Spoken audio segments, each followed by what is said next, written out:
Good evening students. आज हम इस वीडियो में मिसलेनियस चैप्टर 10 वेक्टर अलजेब्रा के क्वेश्चन नंबर 11 से लेकर स्टडी करेंगे। तो आइए देखते हैं क्वेश्चन नंबर 11। इसके प्रीवियस वीडियो में मैं already question number 1 to 10 already बता चुका हूँ। सो नाउ क्वेश्चन नंबर 11 क्या है? So that the direction cosine of a vector equally inclined to the axis OX, OY, OZ are this. मुझे ये शो कर। तो चलिए आपको सबसे पहले ये थोड़ा सा आइडिया दे देते हैं कि it means if here any vector that here this axis X, Y and Z, कोई वेक्टर मैंने सपोज कर लिया ये कोई vector, this is point O and this here point P। तो ये इसको वेक्टर मैंने A मान लिया। अब यहाँ डायरेक्शन कोसाइन और ये डायरेक्शन जैसे यहाँ लिखा हुआ क्या, डायरेक्शन कोसाइन आपने vector equally inclined to the axis, मतलब एक्सिस से सेम एंगल बनाता है। तो एंगल यहाँ इस वेक्टर का एंगल एक्स एक्सिस से क्या सपोज कर लिया मैंने alpha, and this is beta and this is gamma. तो अल्फा बीटा गामा ये क्या है? ये डायरेक्शन एंगल है, ओके, अलोंग एक्सिस। तो यहाँ अल्फा बीटा गामा ये डायरेक्शन एंगल हो गए। तो अगर डायरेक्शन कोसाइन आपको बताना हो तो क्या करोगे? Now here are angle with cos, then call here cos alpha, cos beta and cos gamma are called direction cosine.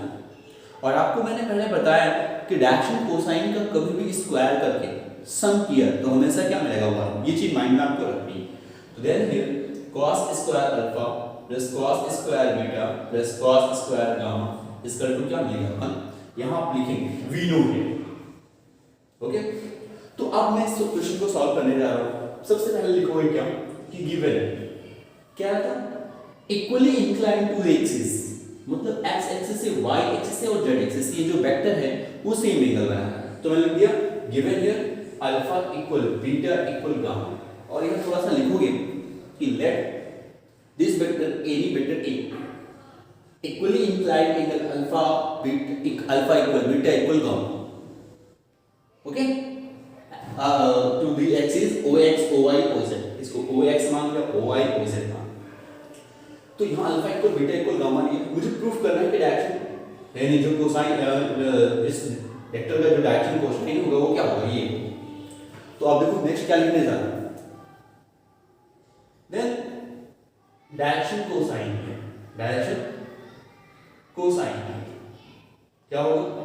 cos alpha, cos beta and cos gamma. We know here क्या लिखोगे? cos square alpha plus cos square beta plus cos square gamma equal to 1। ये property जो मैंने अभी आपको बताई ये हमेशा आपको माइंड में रखनी है। तो alpha equal beta equal gamma था। अगर मैंने बीटा की वैल्यू अल्फा रख दी, गामा की वैल्यू अल्फा रख दी, फिर क्या हो जाएगा? cos square alpha plus cos square beta plus cos square gamma. ठीक है? तो ये तीनों चीजें सेम हो जाएंगी। तो मैं इसको क्या लिख सकता हूं? Now here 3 cos square alpha equal 1। और दूसरा क्या लिख सकता हूं? आपने सपोज कर लो कि अल्फा इक्वल बीटा रख दिया और गामा इक्वल बीटा रख दिया, तो इसको हम ये भी लिख सकते हैं 3 cos square beta equal to 1। और अगर मान लो सपोज कर लो कि अल्फा की वैल्यू गामा एंड बीटा की वैल्यू गामा रख दी, तो यहाँ क्या आ जाएगा? 3 cos square gamma equal to 1। ये यहाँ मैं हिसाब लिख दे रहा हूँ, are here 3 cos square gamma equal to 1। तो यहाँ से cos अल्फा की वैल्यू क्या आएगी? 1/3 स्क्वायर है, are cos square beta equal to 1/3 are cos square gamma equal to 1/3। आपको डायरेक्शन कोसाइन निकालना था, इसका मतलब cos alpha cos beta cos gamma की वैल्यू निकालना। तो यहाँ cos अल्फा की वैल्यू क्या होगी? प्लस माइनस 1/√3 और cos beta equal two plus minus 1/√3 और cos gamma equal two plus minus 1/√3। तो आपने पहले यहाँ लिखा है कि cos alpha cos beta cos gamma का डायरेक्शन कोसाइन, मैंने थोड़ा सा आपको समझा दिया। तो इट मींस क्या आ गया? Hence direction cosine of this vector here cos alpha cos beta and cos gamma this equal plus minus 1/√3 plus minus 1/√3 and plus minus 1/√3।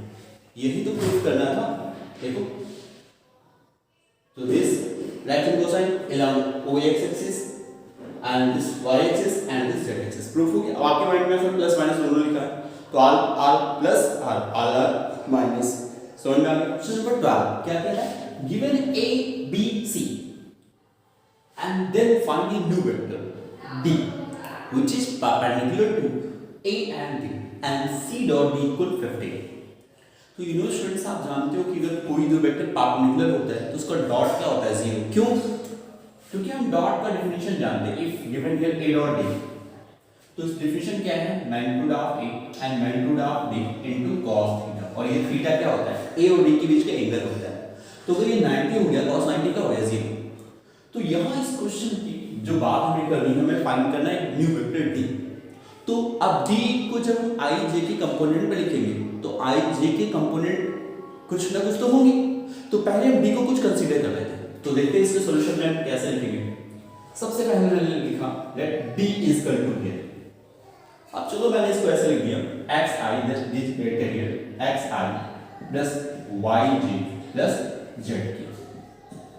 Here x y z here scalar यानी कोई constant है, x और z की value भी निकाल दी। अब जो given condition है उसके अकॉर्डिंग हम देखते हैं क्या कह रहा था ये, given here a d with perpendicular to a, वो लिखा था which is perpendicular to a and b। d जो था वो a और b दोनों के परपेंडिकुलर है, तो d perpendicular a means d dot a क्या हो जाएगा आपका, 0 हो जाएगा। तो चलो d और a को मल्टीप्लाई करें, d this and a this। You know आप डॉट मल्टीप्लिकेशन के लिए जानते हो, i डॉट i क्या होता है 1, j dot j 1, k dot k 1, other 0, i dot j 0। तो जब हम d और a को मल्टीप्लाई करेंगे d a, तो देखो x बन जाएगा x में आ जाएगा x plus y into 4y and z then here 2z is equal to 0। यहां से हम x की स्प्रेड वैल्यू निकाल लेते हैं। x is equal to लिख सकते हैं -4y minus 2z, this here first equation, और इसको मैंने मान लिया स्टार। एक और चीज यहां 4 लिखा हुआ है। अब हम बात करते हैं d perpendicular to here b vector, तो यहां d डॉट bb क्या होगा आपका 0 आएगा। अब d और b को मल्टीप्लिकेशन करके देखते हैं, 3x and minus 2y and plus 7z is equal to 0। क्या करो, यहां ये हो गया सेकेंड इक्वेशन। थर्ड क्या लिखा है, and c dot d is equal to 15। तो जब c डॉट d निकालोगे तो 2x minus y and plus 4 and here z, then 4z is equal to 15। अब देखो मैं यहां करने क्या जा रहा हूं, इस इक्वेशन 1 का यूज मैं सेकंड और थर्ड में करेगा। क्यों? क्योंकि x की वैल्यू यहां से सेकंड और थर्ड में यूज करोगे तो ये 2 वेरिएबल्स में हो जाएगा, तो सेपरेट 12 में होगा, फिर सॉल्व कर लेंगे उसको। तो देखो मैं यहां क्या लिख रहा हूं, using value of x in second and third, so from second से देखते हैं क्या x की वैल्यू आपको ये पुट करनी है, बट यहाँ किससे मल्टीप्लाई किया गया 3 से, तो 3 से मल्टीप्लाई करके लिख दो -12y and -6z and minus बाकी तो ये 2y plus 7z is equal to 0। 12z 6z कितना हो जाएगा, -18z and -2 sorry 12y and 2y कितना हो गया -14y z and plus 7z only here plus z is equal to 0। यानी यहां से आपको z की वैल्यू क्या मिल गई 14y। इसको मैंने मान लिया इक्वेशन 4। अब ये मैंने थर्ड का यूज किया, सेकंड का यूज किया, नाउ फ्रॉम थर्ड से देखते हैं। थर्ड आपका ये x की वैल्यू आपको ये पुट करनी सिंपल, बट इसमें किससे मल्टीप्लाई करेंगे 2 से, तो 2 4 जा 8 y एंड माइनस 4 z, ये तो आपने इसकी वैल्यू पुट कर दी, ये भी लिख दो minus 1 plus 4z equal 15, 8y and minus 1 क्या हो गया minus 9y, 4z and 4z ये क्या हो गया cancel equal to 50, so y is equal to 15 upon minus 9, 3 से कैंसिल कर दो तो यहाँ से y की वैल्यू क्या होगी 3 5 जा 15, 3 जा, तो y की वैल्यू मिलेगी माइनस 5/3। ओके,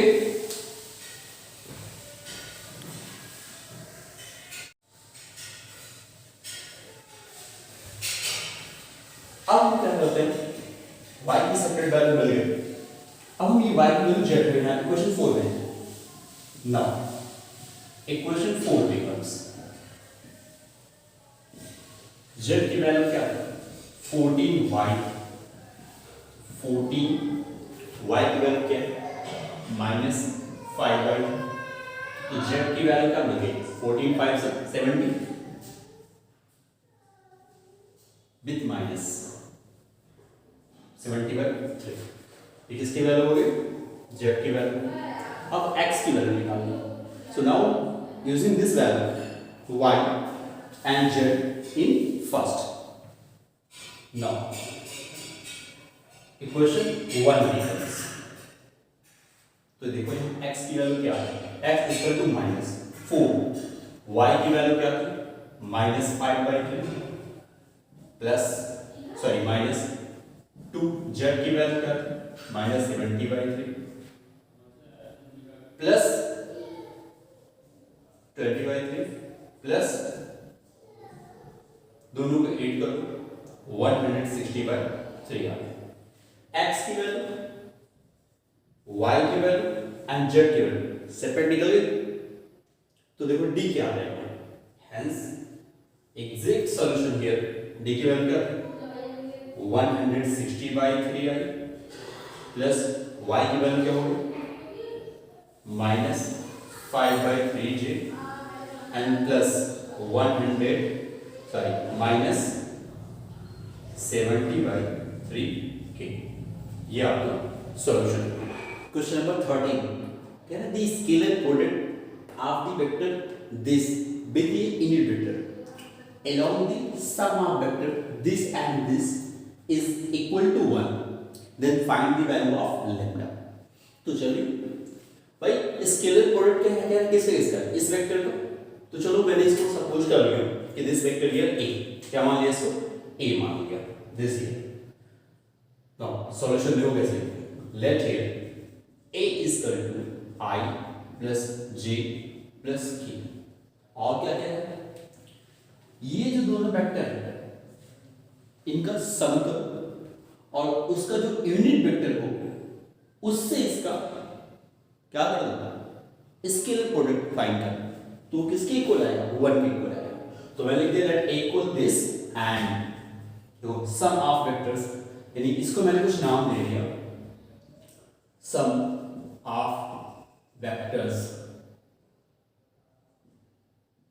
b मैंने मान लिया इसको और लिख दिया 2i प्लस दिस, इसको सम करो, मैं डायरेक्ट नहीं लिख रहा हूं तो i को i के साथ आप ऐड करते हैं, तो यहां क्या हो जाएगा 2 plus lambda i a common कर लो 4j प्लस 2j, तो क्या हो गया 6j minus 5 plus 3 then minus 2k।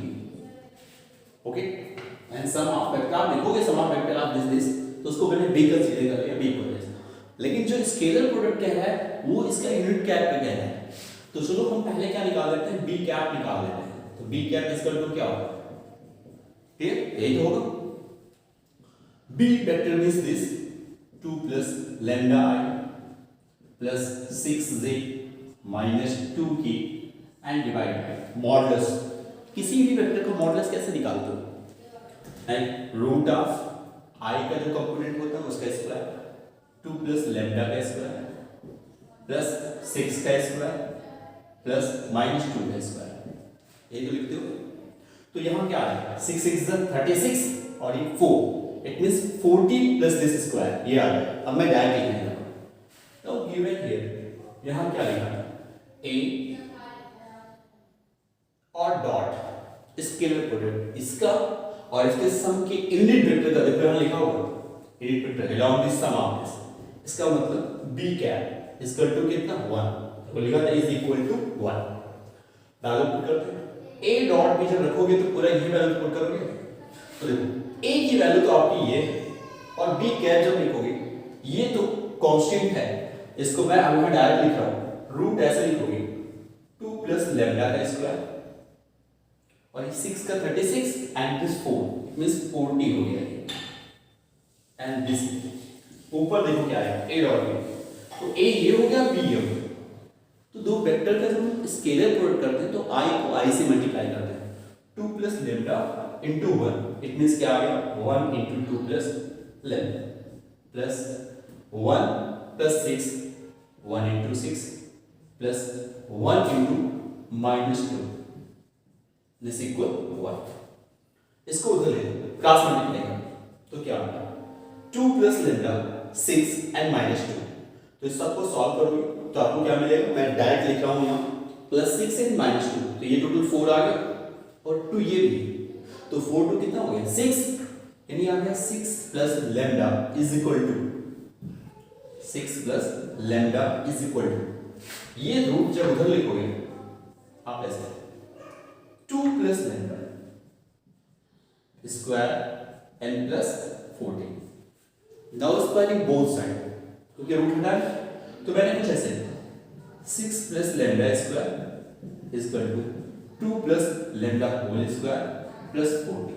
अब देखो दो तरीके, इसको ओपन करो या एक दूसरा वर्क करो, क्या 6 प्लस लैम्डा का होल स्क्वायर लिखा और इसको हम इस तरफ ले आए तो ये माइनस हो गया 2 प्लस लैम्डा का whole square is equal to 14, ये हो गया a square minus b square, तो फैक्टर क्या लिखते हो a minus b a plus, तो एक बार इसको माइनस करो एक बार प्लस करो, तो माइनस करोगे तो क्या है 6 plus lambda minus 2 minus lambda, भाई ये a square minus b square बन गया ना, तो a माइनस b, फिर हम a प्लस ले लेते हैं 6 plus lambda and plus 2 plus lambda is equal to 14। यहां देखो लैम्डा लैम्डा कैंसिल हो गया, 6 माइनस 2 कितना आ गया 4 इनटू यहां लैम्डा और लैम्डा कितना हो गया 2 लैम्डा, 6 और 2 8 इज इक्वल टू 14, 4 1 जा 4 4 10 चलते, तो 2 लैम्डा 8 उस तरफ ले जाओ तो यहां से क्या मिल जाएगा 2 lambda is equal to 10 minus 8 means क्या आ गया 2, तो लैम्डा की वैल्यू क्या आ गया 1, इन लैम्डा की वैल्यू यहां क्या मिल गई 1। इस कंडीशन को फॉलो करेंगे। क्वेश्चन नंबर 14 क्या कह रहा है, if a b c are mutually perpendicular vector of equal magnitude then show that a plus b plus c is equally inclined to a b c। तो आइए सबसे पहले जो गिवन है वो हम पता कर लेते हैं, क्योंकि मुझे यहाँ दिखाना क्या है कि ये जो a plus b plus c vector है ये वेक्टर a से और b से और c से सेम एंगल बनाता है, ठीक है। तो चलो पहले मैं लिख रहा हूँ गिवन है ए बी सी आप कैसे करें मैच्योरिटी परपेंडिकुलर, इसका मतलब ए बी के परपेंडिकुलर है, बी सी के है और सी ए के है। तो स्टूडेंट्स मैं बता चुका हूं कि अगर दो वेक्टर परपेंडिकुलर हैं तो उसका डॉट यानी स्केलर प्रोडक्ट क्या होगा 0। तो यहां इट मींस ये अगर मैच्योरिटी परपेंडिकुलर आप लिखेंगे given here A B C are mutually perpendicular, so A dot B and B dot C and C dot A is equal to क्या है 0, क्योंकि दो वेक्टर अगर परपेंडिकुलर हैं तो सब 0 तो आप लिख लेंगे। दूसरा क्या कह रहा है and equal magnitude perpendicular vectors of equal magnitude, and कह रहा है कि ये एंड दिस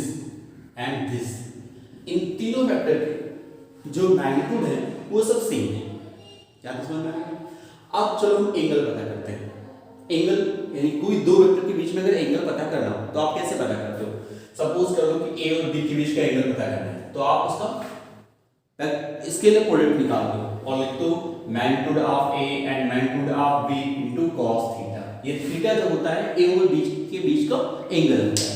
तो चलो मैं पहले a के अकॉर्डिंग एंगल निकाल रहा हूं, तो मैं लिखा a plus b plus c and dot of a। क्या लिखोगे इसका मैग्नीट्यूड, क्योंकि स्केलर जो प्रोडक्ट होता है ओके वेक्टर का वही मैं लिख रहा हूं।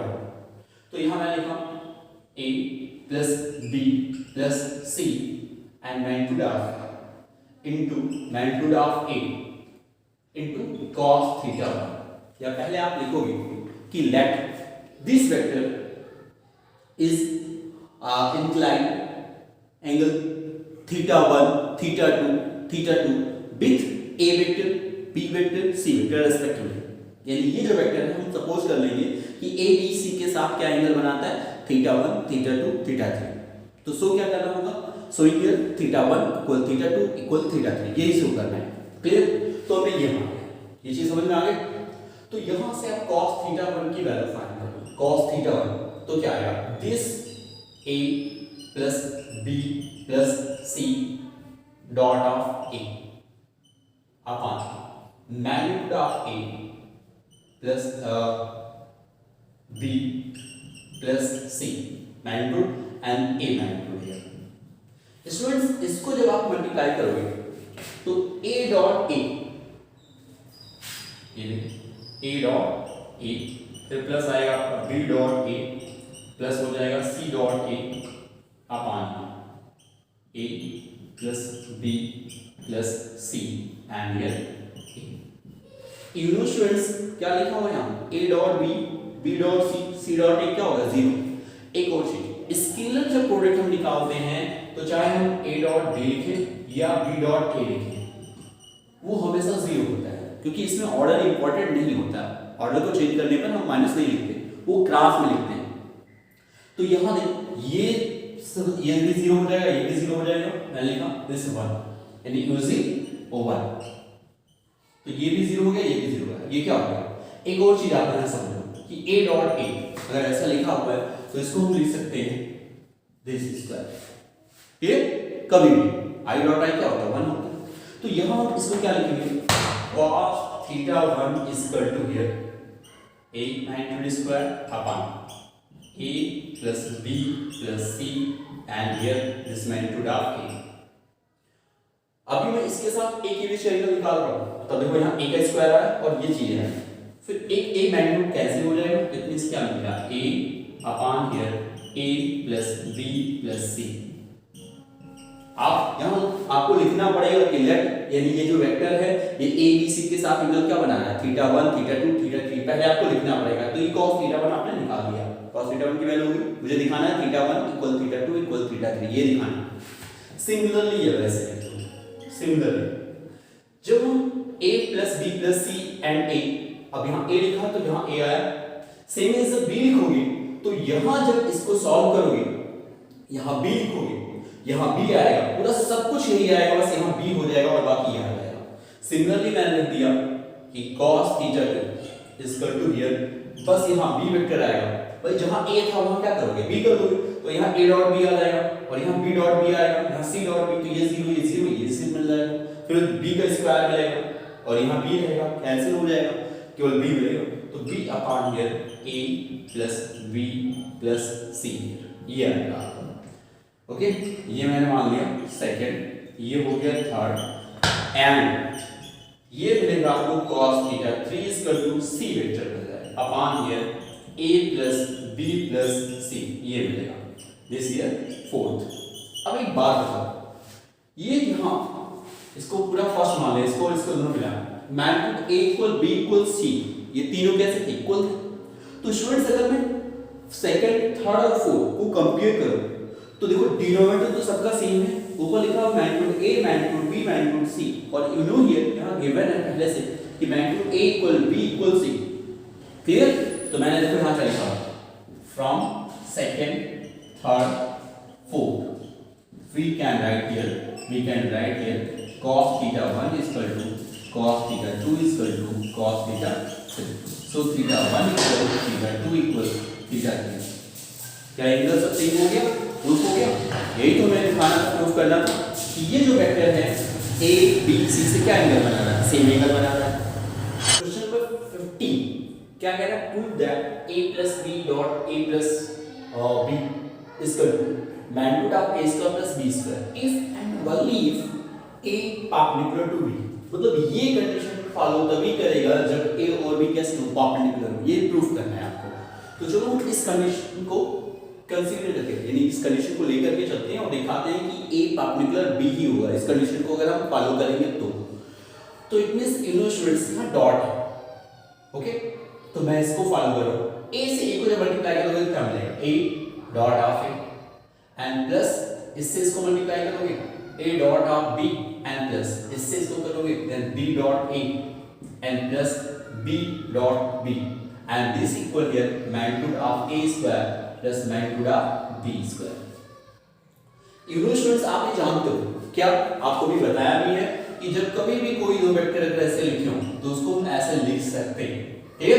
तो इसकी जगह पे क्या लिखोगे दिस हियर, और दूसरी चीज if right here a dot b then also right here b dot a, क्योंकि इसमें ऑर्डर चेंज करने से कोई मतलब नहीं होता है। क्यों, क्योंकि इसको जब हम मल्टीप्लाई करते हैं तो ओनली एक स्केलर एक क्वांटिटी मिलती है, एक वैल्यू मिलती है, कोई उसकी डायरेक्शन नहीं होती। तो यहाँ a plus b plus a दोनों को सम कर लो तो क्या मिलेगा 2a डॉट b मिलेगा एंड प्लस इसको भी लिखोगे मैग्नीट्यूड ऑफ b स्क्वायर, ठीक है। अब हमें क्या मिल गया, this equal here a and plus b square. तो देखो ये कैंसिल हो गया, ये भी आपका कैंसिल हो गया, तो क्या मिलेगा 2a dot b equal to 0, यानी a dot b equal to 0।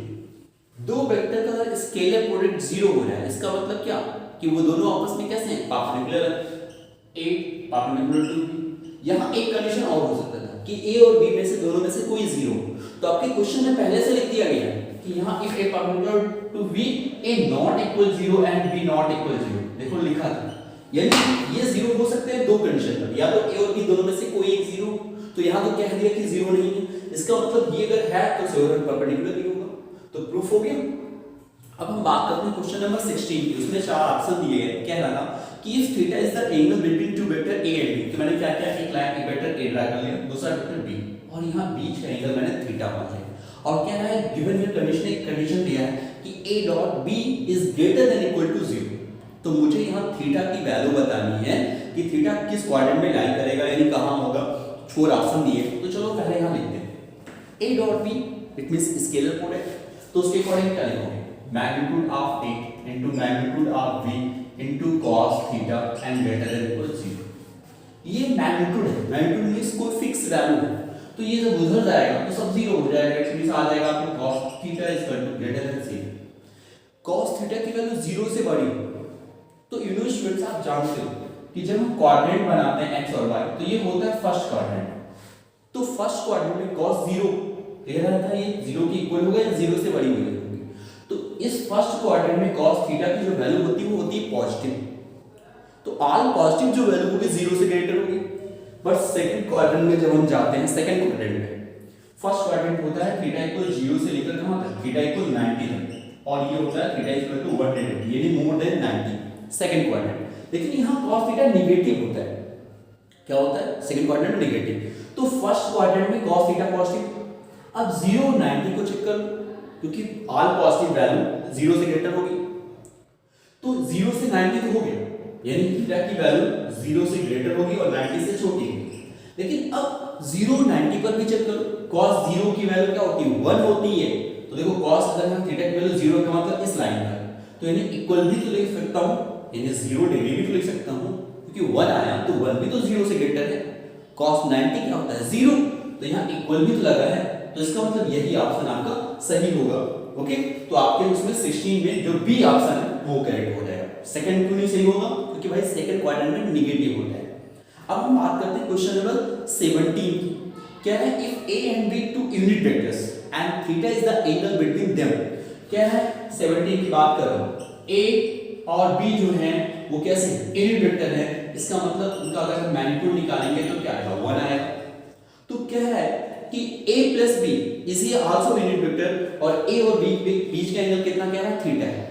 देखो ये a यानी a कोई वेक्टर मैंने मान लिया और ये कोई b वेक्टर मान लिया, ये b वेक्टर हो गया, इनके बीच का एंगल कितना है थीटा। तो क्या है थीटा एंगल क्या होगा if a plus b magnitude here 1, क्योंकि कह रहा है a प्लस b कैसा वेक्टर है, ये एक यूनिट वेक्टर है, तो चलो हम क्या करते हैं, इसको कैसे फाइंड आउट करते हैं, ये देखो ध्यान से। इनके बीच का एंगल कितना दिया है, थीटा दिया है, और इसका मैग्नीट्यूड क्या है, 1। तो यू नो स्टूडेंट्स, आप एक डिफिनेशन जानते हो, कौन सा डिफिनेशन, कि a डॉट b जब आप फाइंड करते हो तो magnitude of a into magnitude of b into cos theta लिखा है। इसकी वैल्यू क्या है, 1 है। क्या है, 1 है इसकी वैल्यू। तो यहां से आपको a dot b equal to क्या मिलेगा, cos थीटा मिलेगा। ये हो गया फर्स्ट कंडीशन। अब दूसरा हम यहां से देखते हैं, एक चीज और बता दें आपको, क्या कि कभी भी अगर a डॉट a लिखा हो तो उसका मतलब मैग्नीट्यूड ऑफ a स्क्वायर लिख सकते हो। ठीक, तो यहां मैं स्क्वायर करने जा रहा हूं, स्क्वायर की बोथ साइड। तो जब स्क्वायर करोगे तो क्या मिलेगा, a प्लस b मैग्नीट्यूड का whole square equal to 1 square. इसको आप क्या लिख सकते हो, a plus b and a plus b equal to 1। इसको मल्टीप्लाई करो, तो ये जब मल्टीप्लाई करोगे तो मिलेगा आपको मैग्नीट्यूड ऑफ a स्क्वायर। अब मैग्नीट्यूड कैसे लिखो, a डॉट a आएगा तो a डॉट a को मैग्नीट्यूड ऑफ a स्क्वायर लिखोगे, जो b आएगा उसको मैग्नीट्यूड ऑफ b स्क्वायर लिखोगे, और जब इसको इससे मल्टीप्लाई करोगे तो a डॉट b आएगा, इसको इससे करोगे तो b डॉट a आएगा, तो प्लस हो गया 2a dot b equal to 1। इसकी वैल्यू क्या थी, 1। इसकी वैल्यू क्या थी, 1। देखो यहां क्या आ गया, 1 plus 1 plus 2 a dot b आपने निकाल रखा है cos थीटा इक्वल टू 1। तो देखो एक तो 1 कैंसिल हो गया, इस 1 को उधर ले जाओगे तो अब देखो मैं इसको यहां थोड़ा सॉल्व कर दे रहा हूं। cos थीटा यानी 2 cos थीटा इक्वल टू क्या आ गया, -1। तो cos थीटा की वैल्यू क्या हो गई, -1/2। अब -1/2 हुई तो फोर्थ क्वाड्रेंट को चेक करो। अब cos नेगेटिव कब होता है, सेकंड क्वाड्रेंट में होता है। तो देखो आपका पहला ए ऑप्शन थीटा इक्वल π/4 दिया था, सेकंड ऑप्शन π/3 दिया था, सी ऑप्शन π/2 दिया था, तो ये तो होगा नहीं, डी ऑप्शन वैसे ही करेक्ट हो गया। लेकिन निकालोगे कैसे, मैं निकाल के भी बता रहा हूं। सेकंड क्वाड्रेंट में होता है तो 90 प्लस आप लिखते हो, क्योंकि सेकंड क्वाड्रेंट 90 टू 180 के बीच में आती है। तो 90 प्लस जब आप लिख रहे हो तो 90 में कितना ऐड करोगे कि 1/2 आ जाए। तो यहां जब cos 90 लिख रहे हो तो ये cos चेंज हो जाएगा sin, तो यहां sin की वैल्यू 1/2, sin 30 की वैल्यू होती है, तो यहां 30 लिखो, 30। तो क्या हो गया, cos 90 प्लस 30 कितना हो गया, 120, और 120 को ही क्या लिखते हैं, cos 2π/3। cos cos कैंसिल हो गया, थीटा की वैल्यू क्या आ गई, 2π/3। और एक तो वैसे ही ऑप्शन मैंने बता दिया था कि सेकंड क्वाड्रेंट दिख रहा है, सेकंड क्वाड्रेंट जो होगा वही हो जाएगा, तो थीटा की वैल्यू हो गई, समझ में आ गया। क्वेश्चन नंबर 80 क्या कह रहा है, i dot j cross k plus j dot i cross k plus k dot i cross j equal to 4 option देंगे, उसी में से बताना है आपको कौन सा ऑप्शन करेक्ट होगा।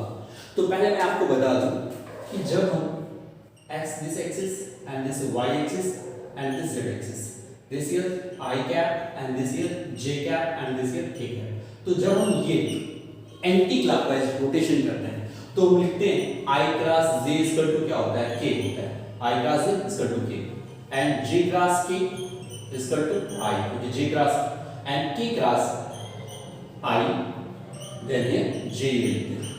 रोटेशन अगर चेंज हुआ, जैसे आपने यहां j क्रॉस k लिखा हुआ, आपने j क्रॉस i लिख दिया, सपोज कर लो कि आपने j क्रॉस i लिखा, तो j क्रॉस i क्या आएगा, माइनस के आएगा, क्योंकि अब हम ये रोटेशन जो होता है एंटी क्लॉकवाइज रोटेशन हम चलते हैं, लेकिन जब रोटेशन क्लॉकवाइज चलेंगे तो माइनस हो जाएगा। ये चीज समझ में आ गई।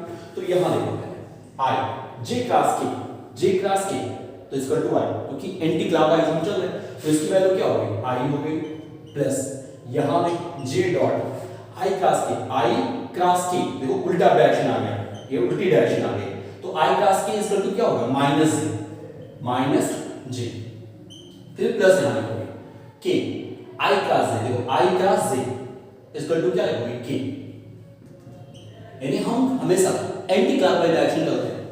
तो k dot k, you know students, आप जानते हो कि i डॉट i और j डॉट j और k डॉट k ये सब क्या होता है, 1 होता है। तो यहां ये भी 1 हो गया, यहां -1 आ जाएगा, क्योंकि माइनस है तो -1 आ गया, एंड प्लस ओनली 1, तो क्या होगा 1 1 कैंसिल, ओनली आंसर 1 आ गया। तो आपका ऑप्शन कौन सा सही होगा, सी वाला ऑप्शन सही होगा इसमें। एक और क्वेश्चन 19 कह रहा था theta is the angle between A and B, यानी कोई वेक्टर है 19 क्वेश्चन में, एक वेक्टर ए है, दूसरा वेक्टर आपका बी, इनके बीच का एंगल थीटा है। और एक कंडीशन और साथ में लिखा हुआ है a डॉट b का mod and this equal here